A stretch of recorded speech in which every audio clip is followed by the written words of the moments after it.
The encounter, the void of space, stretched endlessly in all directions, broken only by distant stars and the massive shadow of the Galactic Council's invasion fleet. 500 warships moved in perfect formation, their hulls gleaming with advanced alloys and bristling with weapons that could crack planets. At the center of this armada, Commander Vex stood on the bridge of his flagship, studying the tactical display with satisfaction. "Sir, we're approaching the outer edge of the human solar system," reported his navigation officer, a tall creature with blue-scaled skin and 4 eyes. "All ships report ready for battle." Vex nodded, his 3-fingered hands clasped behind his back. The humans had been a curiosity for years, a young species that had somehow developed space travel, despite living on what most civilized races would consider a death world. Their planet was covered in violent weather, dangerous animals, and toxic oceans. Yet somehow they had not only survived, but thrived. "Begin scanning for their defensive positions," Vex ordered. "I want to know every ship, every station, every weapon they have before we begin the invasion." The fleet had spent months planning this assault. Intelligence reports suggested the humans had perhaps 50 ships, all of them primitive by galactic standards. Their technology was crude, their weapons basic, and their military doctrine non-existent. This would be less of a battle and more of a cleanup operation. "Sir?" The communications officer's voice carried excitement. "We're detecting a single vessel ahead. It appears to be ... alone." Vex turned toward the main screen as it flickered to life. There, floating in the darkness, was indeed a single ship. It was smaller than any of their warships, its hull scarred and dented from what looked like countless battles. The design was blocky and utilitarian, with none of the elegant curves that marked advanced civilizations.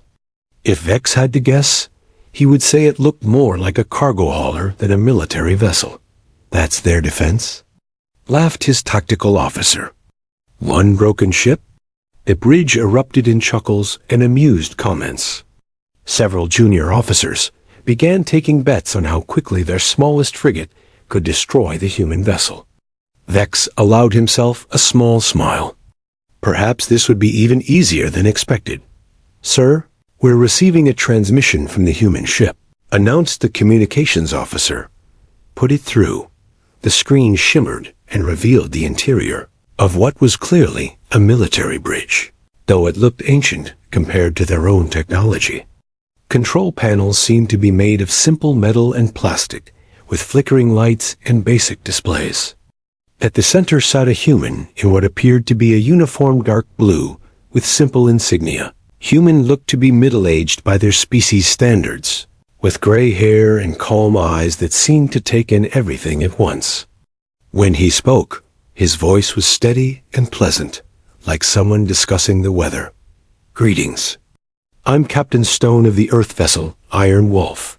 I'm assuming you're here for some sort of official business.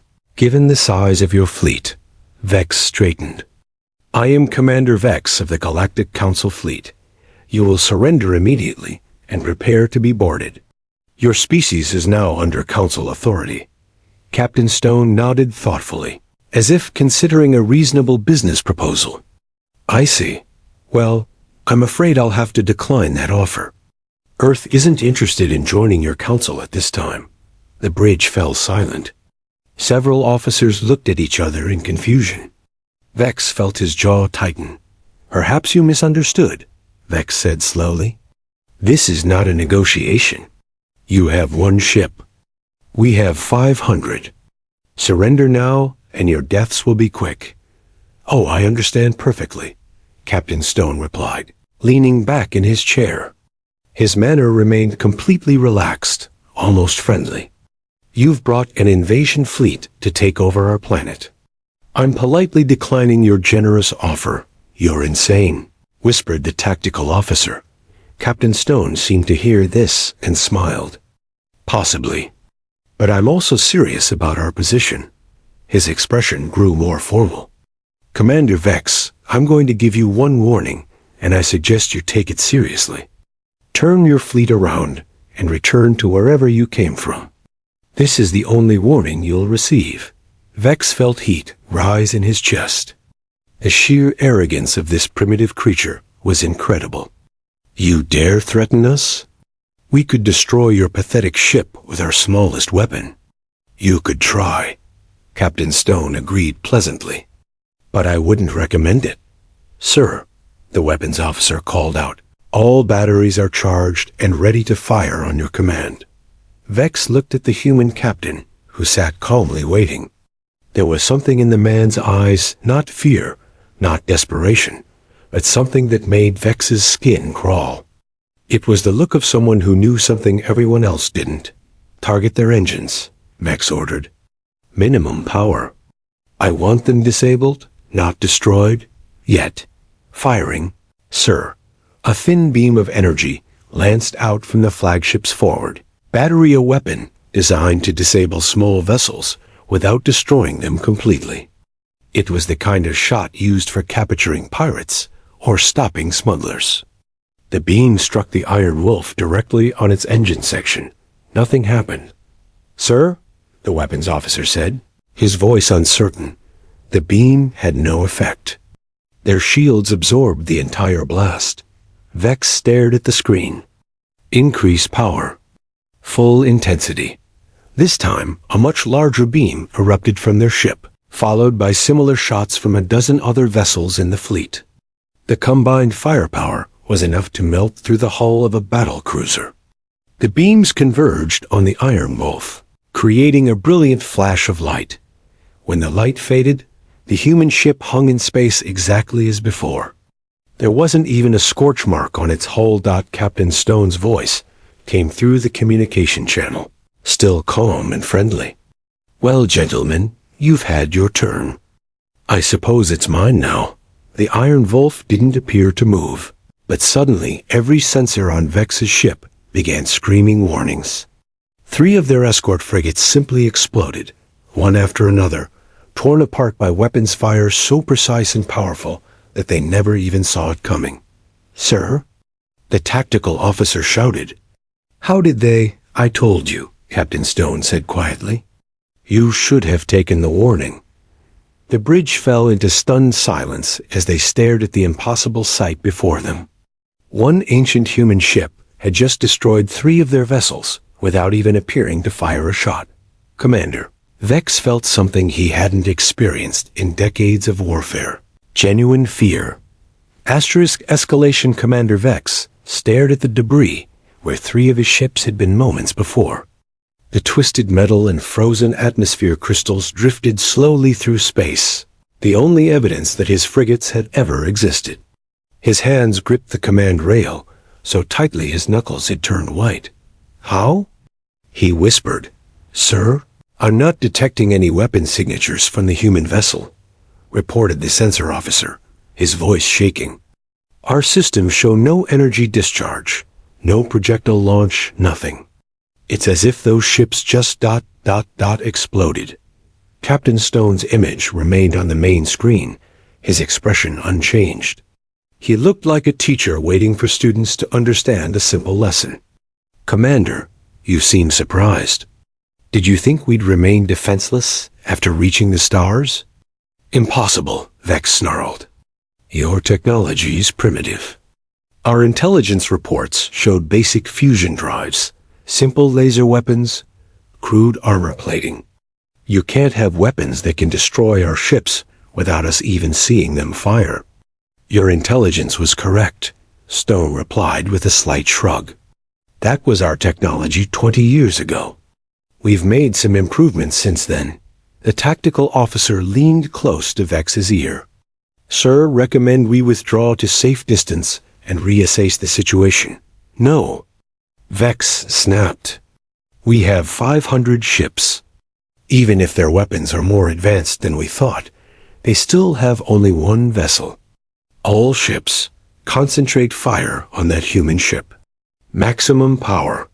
The order went out across the fleet, and space lit up like a miniature sun. Energy beams, plasma bolts, and missile swarms converged on the Iron Wolf from every direction. The combined firepower was enough to sterilize a small moon. Surely nothing could survive such an assault. The light faded, and the Iron Wolf sat exactly where it had been, completely undamaged. Not even its paint job looked scratched. "Interesting light show," Captain Stone commented. "Are you finished, or would you like to try something else?" Before Vex could respond, the Iron Wolf finally moved. It didn't accelerate gradually like normal ships. It simply appeared in a different location, as if it had teleported. Now it sat in the middle of the alien formation, surrounded by warships on all sides. "Sir, how did they get there?" demanded the navigation officer. "I don't know," Vex admitted, his voice barely above a whisper. The Iron Wolf began to move through the fleet with impossible grace. It twisted and turned between the alien ships like a dancer, never seeming to hurry, but somehow always staying ahead of their targeting systems. Each time it passed near one of their vessels, that ship would suddenly develop critical systems failures. The Destroyer Thunder's Edge reports complete engine failure, called out the communications officer. "Cruiser, Void Hunter has lost all weapons and shields. Frigate Squadron 7 is reporting total power loss across all ships." Vex watched in horror as his magnificent fleet was systematically disabled by a single human vessel that seemed to know exactly where to hit each ship for maximum effect. The Iron Wolf wasn't just attacking randomly, it was demonstrating surgical precision that suggested intimate knowledge of every alien ship design. "How do they know our weak points?" he asked no one in particular. Captain Stone's voice answered from the speakers. "We've been watching your species for quite some time, Commander. Every ship design, every tactical doctrine, every standard operating procedure. We find it useful to understand our neighbors." "You've been spying on us?" "Observing," Stone corrected gently. "There's a difference. We don't hide in shadows or steal secrets. We simply pay attention to what happens in our local area of space. Your council isn't exactly subtle about its activities.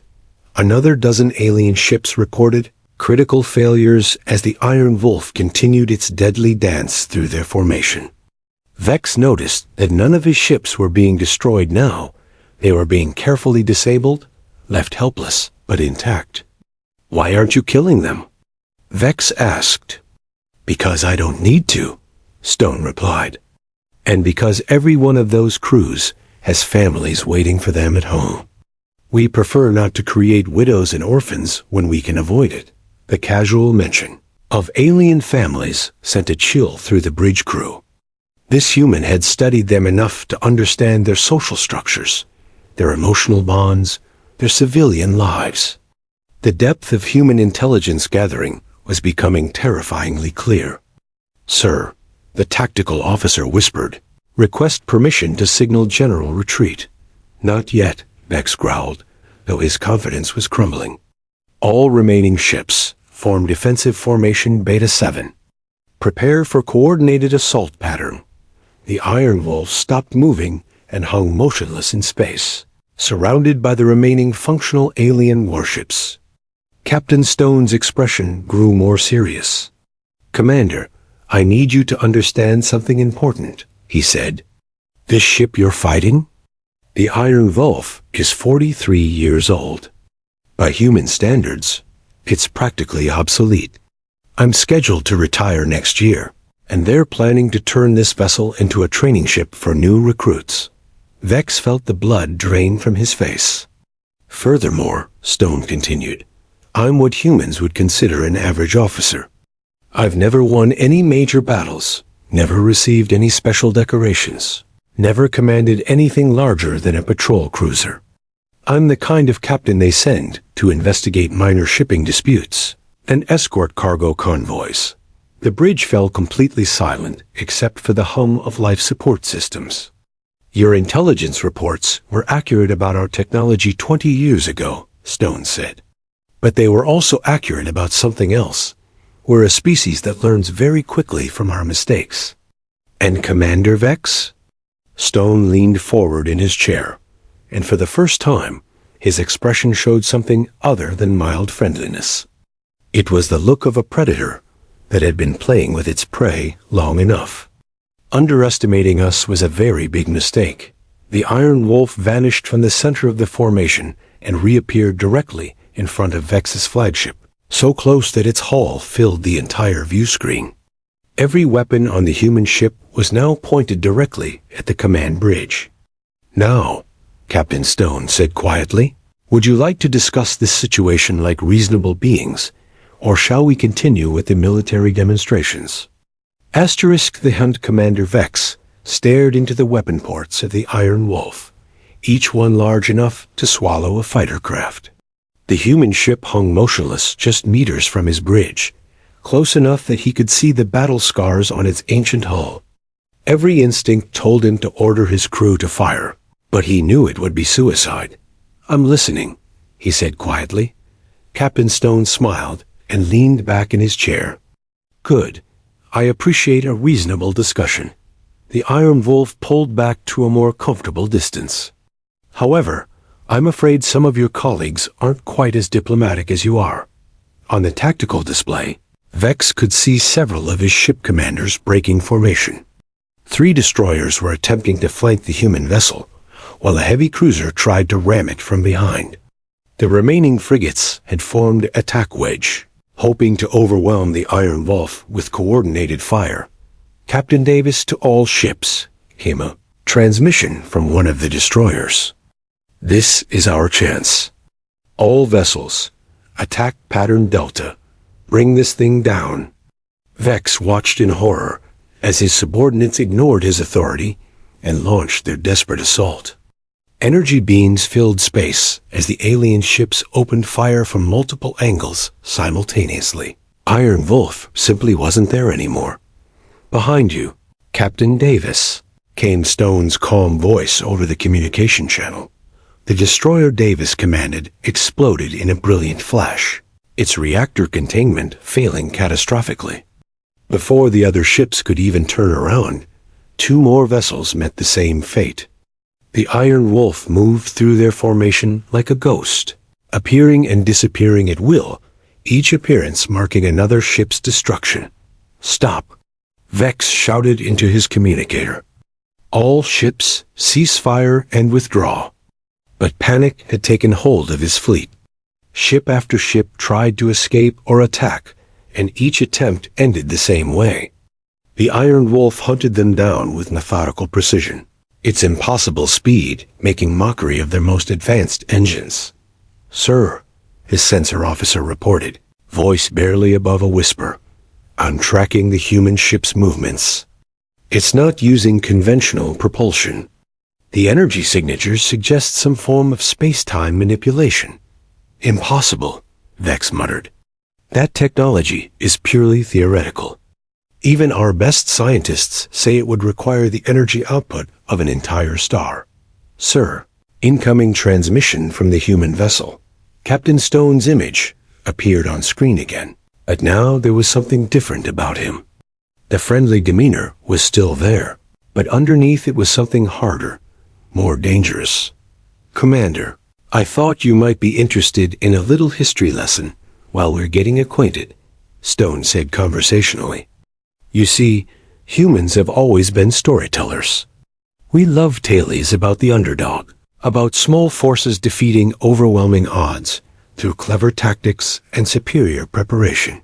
As he spoke, the Iron Wolf continued its deadly dance through the alien fleet. Ships that tried to run found themselves outmaneuvered. Ships that tried to fight found themselves outgunned. Ships that tried to hide found themselves easily detected and disabled. "Take the Battle of Thermopylae," Stone continued, his ship effortlessly destroying another alien cruiser that had attempted an ambush. 300 Spartans held off an army of hundreds of thousands. Or the Battle of Britain, where a handful of fighter pilots saved an entire nation from invasion. Another group of alien ships tried a coordinated attack from 6 directions at once. The Iron Wolf simply phased through their weapons fire and systematically eliminated each vessel with single, perfectly placed shots. The thing is, Stone said. Those stories taught us something important. Numbers don't always win battles. Technology doesn't always win battles. Preparation, training, and understanding your enemy, those win battles. What do you want from us? Vex demanded. Want? Stone looked genuinely puzzled. Commander, I don't want anything from you.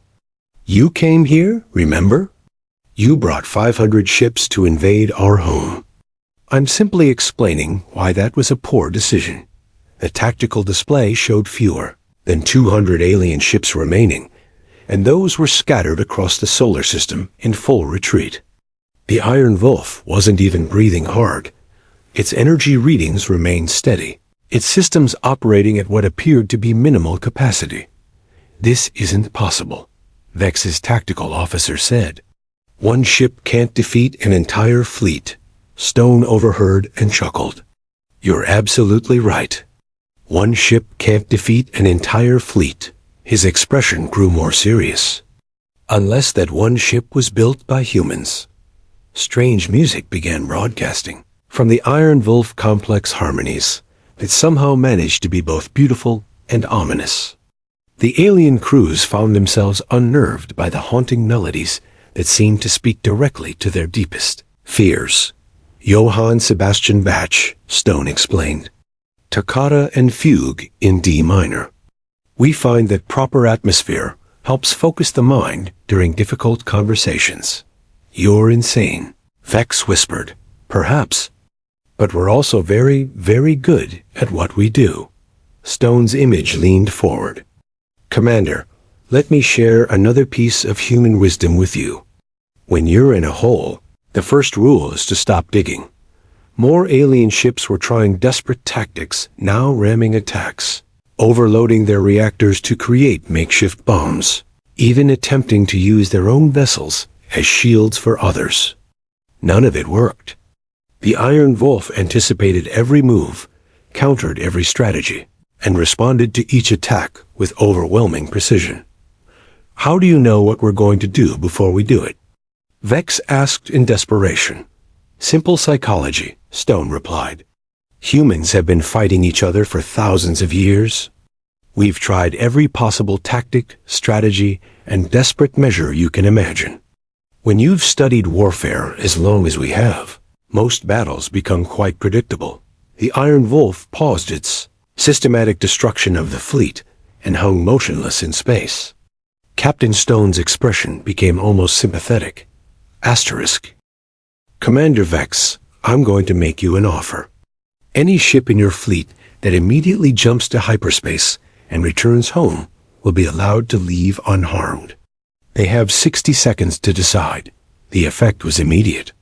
Dozens of alien ships began powering up their faster-than-light drives, abandoning the battle and fleeing toward the edge of the solar system. Within moments, nearly half of the remaining fleet had vanished into hyperspace. Sir, the communications officer shouted. The entire 7th Squadron just jumped to hyperspace. And the 3rd Fleet Wing is requesting permission to withdraw. Vex watched his carefully assembled invasion force disintegrate before his eyes.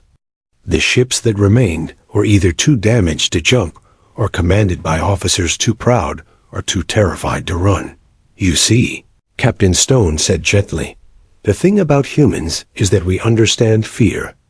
We've felt it ourselves many times. But we've also learned that sometimes the bravest thing you can do is recognize when you're beaten and end, live to fight another day. This isn't over, Vex snarled. Oh, but it is, Stone replied. You just don't realize it yet. Because, Commander, what you've seen here today, this is just the beginning of your education about humanity. The Iron Wolf's weapon systems powered up again, targeting the remaining ships with casual precision. Class is now in session. Asterisk. Revelation Commander Vex stood alone on his bridge, watching the last of his fleet scatter like frightened animals. Less than 50 ships remained from his once mighty armada, and most of those were too damaged to pose any real threat. The Iron Wolf continued its methodical destruction, each shot perfectly calculated to disable rather than destroy. "Sir," his communications officer called out, his voice cracking with strain, "we're detecting new hyperspace signatures. Multiple contacts incoming." Vex felt his heart skip a beat. Reinforcements? Had Earth finally decided to send their real military to deal with the invasion? He turned toward the tactical display, hoping against hope that the humans were simply moving their civilian population to safety. First ship that dropped out of hyperspace made Vex's blood turn to ice. It was massive, easily 10 times the size of his flagship, and built with the same brutal efficiency as the Iron Wolf. Its hull gleamed with the same impossible alloys, and weapon ports dotted its surface like the eyes of some ancient predator. As Vex watched in growing horror, more ships appeared around it. Each one was larger and more intimidating than anything in his fleet. "Oh, good," came Captain Stone's cheerful voice over the communication channel. "The cavalry has arrived." "Sir," the sensor officer whispered, "I count 12 human vessels. Each one is reading as a dreadnought-class battleship. Their combined firepower exceeds our entire original fleet by a factor of 20. A new voice came over the communications system, deeper, more authoritative than Stone's casual tone. "Captain Stone, this is Admiral Blake aboard the Prometheus. We received your request for backup with some persistent visitors.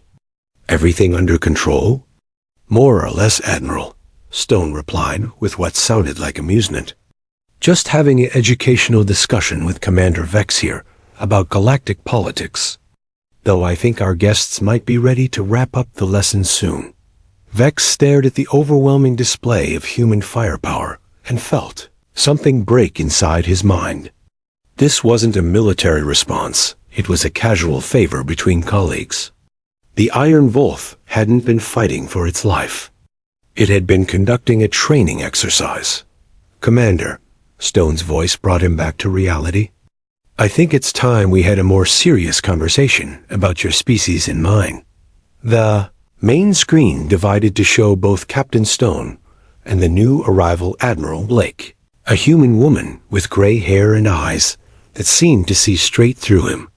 Her uniform was more elaborate than Stone's, marking her as clearly senior in rank.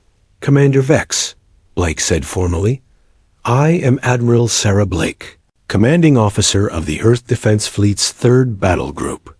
Captain, Stone informs me that you came here under the mistaken impression that humanity would be an easy conquest. Your technology," Vex stammered. "How is this possible?" "Our intelligence reports showed primitive fusion drives, basic weapon systems. Your intelligence was 20 years out of date," Blake replied, "and it only showed you what we wanted you to see. Did you really think a species capable of reaching the stars would leave their home world undefended?" Stone nodded. "Commander, let me ask you something. How many wars has your species fought in the last 1,000 years?" "Perhaps 50 or 60 major conflicts," Vex answered, confused by the change of subject. 50 or 60, Stone repeated thoughtfully. "In our last 1,000 years, humans fought approximately 4,000 wars, not counting smaller conflicts, civil wars, or what we call police actions. We've been fighting each other continuously since we discovered agriculture." Admiral Blake continued the explanation. "Every weapon you've seen today, every tactic we've used, every strategy we've employed, all of it was developed fighting other humans. We didn't learn warfare from fighting aliens, Commander. We perfected it fighting ourselves." "But that's impossible," Vex protested. "No species can survive that level of internal conflict, can't they?" Stone asked with a slight smile. "Tell me, Commander, what do you know about Earth?" "It's a standard Class M planet. Moderate gravity, oxygen atmosphere, abundant water, ... Standard?" Blake laughed, and the sound sent chills down Vex's spine. "Commander, Our planet has weather systems that routinely produce winds capable of leveling cities. Our oceans contain enough salt to poison most species and are filled with predators that can swallow your ship whole. Our continents regularly shift position, creating earthquakes that crack the ground for thousands of miles. Stone picked up the explanation. The atmospheric pressure at our sea level would crush most alien life forms. Our gravity is strong enough to snap the bones of half the species in the galaxy.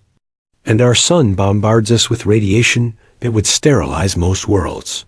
We didn't evolve to be peaceful, Blake said quietly. We evolved to survive. And survival, Commander, requires the ability to fight. Vex felt his worldview crumbling. But your messages, your diplomatic overtures to other species. You seemed so reasonable, so peaceful. Double asterisk. We are peaceful, Stone assured him. When possible. But we're also prepared for the times when peace isn't an option. Blake gestured to the display, showing the human fleet. Every human child grows up reading stories about impossible victories against overwhelming odds. We call them fairy tales, but they teach important lessons about creative thinking, resourcefulness, and never giving up. Your entertainment industry, Stone added, spends billions of credits every year producing what we call science fiction, stories about space warfare, alien invasions, and advanced technology. Do you know what those stories really are, Commander? Vex shook his head numbly. Training scenarios, Blake answered. For the last century, our entire civilization has been preparing for the day when we'd meet hostile aliens. Every movie, every book, every game has been practiced for this moment. We've simulated every possible type of enemy, Stone continued. Fast aliens, strong aliens, intelligent aliens, technologically superior aliens. We've imagined every possible weapon, every conceivable tactic, every strategic scenario. By the time we actually reached the stars, we'd already fought 1,000 different galactic wars in our imagination. Admiral Blake leaned forward. And the truly terrifying part, Commander? We won all of them. The communication channel fell silent except for the background hum of machinery. Vex looked around his bridge at his remaining crew, seeing the same shock and fear in their eyes that he felt in his own hearts. What do you want from us? He finally asked Stone, and Blake exchanged glances. When Stone spoke again, his voice carried a warmth that somehow made everything worse. The same thing we've always wanted, Commander. We'd like to be friends. The simple statement hit Vex like a physical blow. After demonstrating overwhelming superiority, after casually destroying his fleet, after revealing the true scope of human preparation for warfare, they wanted friendship. Friends? He whispered. Absolutely, Blake confirmed. Commander, humanity didn't reach for the stars because we wanted to conquer them. We reached for them because we were curious about who else might be out there. We've been hoping to find neighbors, allies, people to share ideas and stories with. The tragedy, Stone added sadly, is that most species seem to think conquest is the only way to interact with others. But Commander, we've learned something important from all those thousands of wars we've fought among ourselves. Asterisk? What's that? Vex asked, though he wasn't sure he wanted to know the answer. Stone smiled, and for the first time, since this nightmare began, it looked genuinely friendly. The best victories are the ones where everybody survives to become friends. Afterward, Aftermath Commander Vex stared at the two human officers on his screen, trying to process what he had just heard. Friendship. After witnessing the complete destruction of his fleet, after learning that humanity was a species of warrior scientists who had spent millennia preparing for galactic warfare, they wanted to be friends. I don't understand, he said quietly. You could destroy us completely. Why would you want? Friendship? Captain Stone leaned back in his chair with that same casual manner that had terrified Vex from the beginning. Commander, Let me ask you something. What happens after you conquer a species? They become part of the empire. They serve the greater good. And then what? Admiral Blake asked. Do they innovate? Do they create? Do they contribute anything meaningful to your civilization? Vex thought about it. Usually ... no. Conquered species tend to become resentful. They require constant supervision, frequent suppression of rebellions. They drain resources rather than contribute them. Exactly, Stone nodded. But friends? Friends share ideas. They solve problems together. They make each other stronger. He gestured to something off-screen. Let me show you something interesting. The display changed to show the interior of what appeared to be a human research facility. Aliens of various species worked alongside humans, their different physiologies and mental capabilities combining to solve complex problems. These are our current allies, Blake explained. The Kef Union, excellent mathematicians. The Wanderer Collective, master engineers. The Grove Network, biological specialists. Each species brings something unique to our partnership. They chose to work with us, Stone added, because we offered them something more valuable than conquest. We offered them respect, equality, and the chance to be part of something larger than any single species could achieve alone. Vex watched the images, seeing aliens and humans collaborating as equals.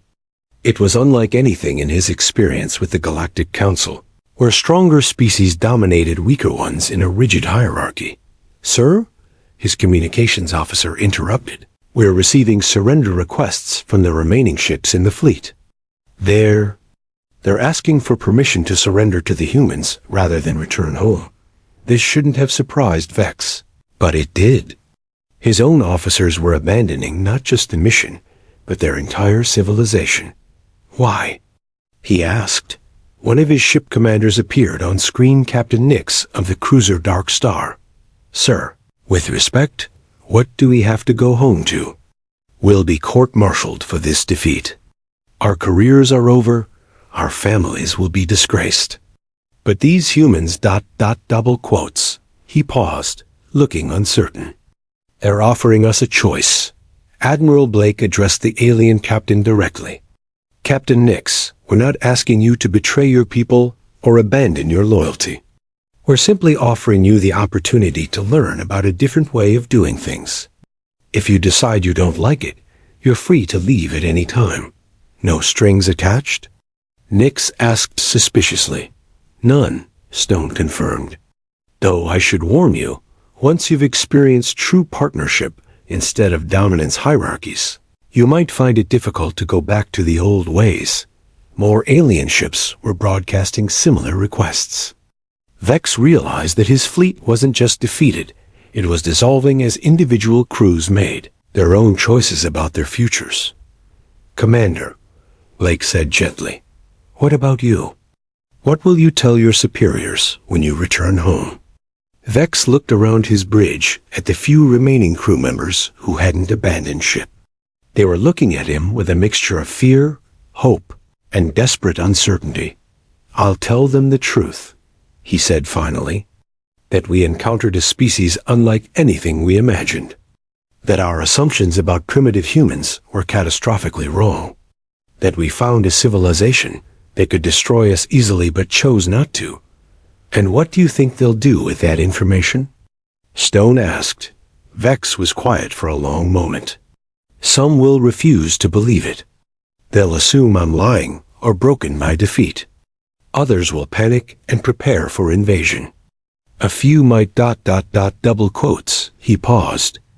A few might ask what humanity wants. And what will you tell them? Blake asked. Bet you want friends, Vex said, the words still feeling strange in his mouth.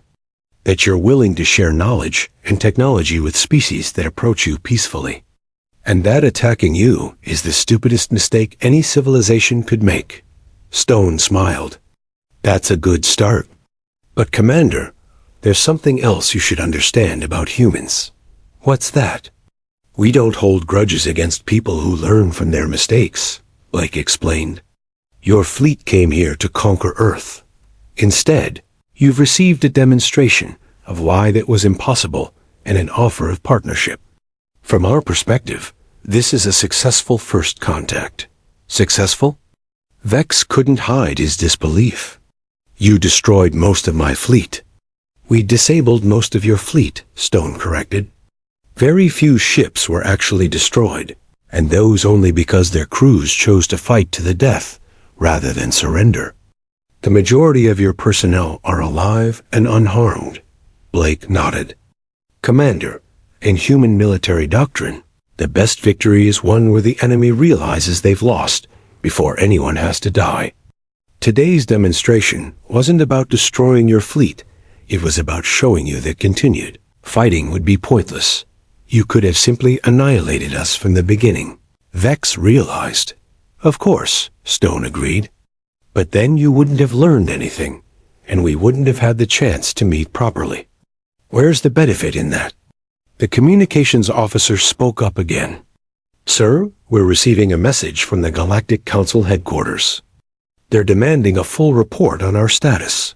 Vex looked at the two human officers, then at his remaining crew, then at the tactical display showing the awesome power of the human fleet surrounding them. Tell them, he said slowly, that Commander Vex is requesting permission to engage in extended diplomatic negotiations with the human species. Tell them we've encountered something unprecedented, and that hasty action could have catastrophic consequences for the entire council.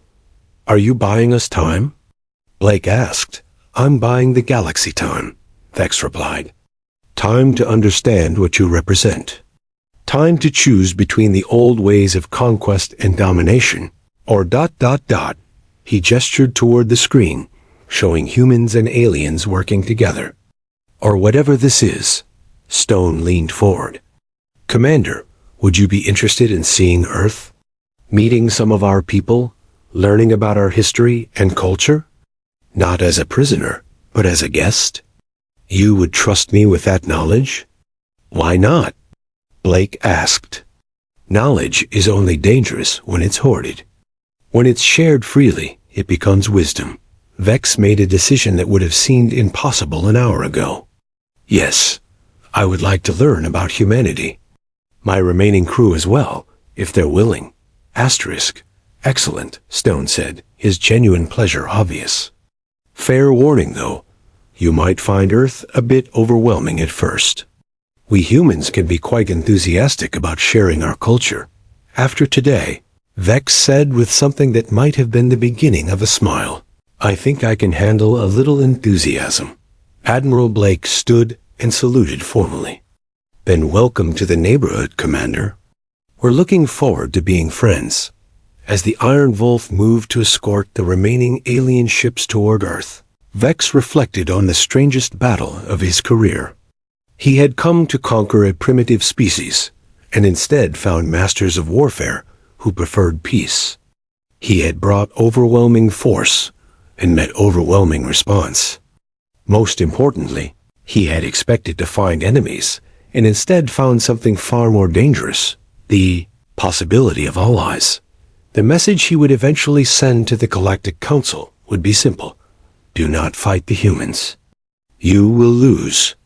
But more importantly, you don't need to fight them at all. They're waiting with open hands instead of closed fists. The choice of how to respond is ours.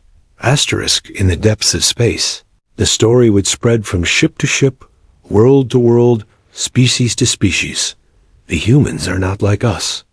They could rule the galaxy through force, but they choose not to. They could demand submission, but they offer partnership instead. They are strong enough to be gentle and wise enough to choose mercy. Approach them with open hearts, not closed minds. They will surprise you, and across the galaxy, civilizations would have to choose between the familiar path of conflict and the uncertain journey toward something entirely new, friendship with humanity.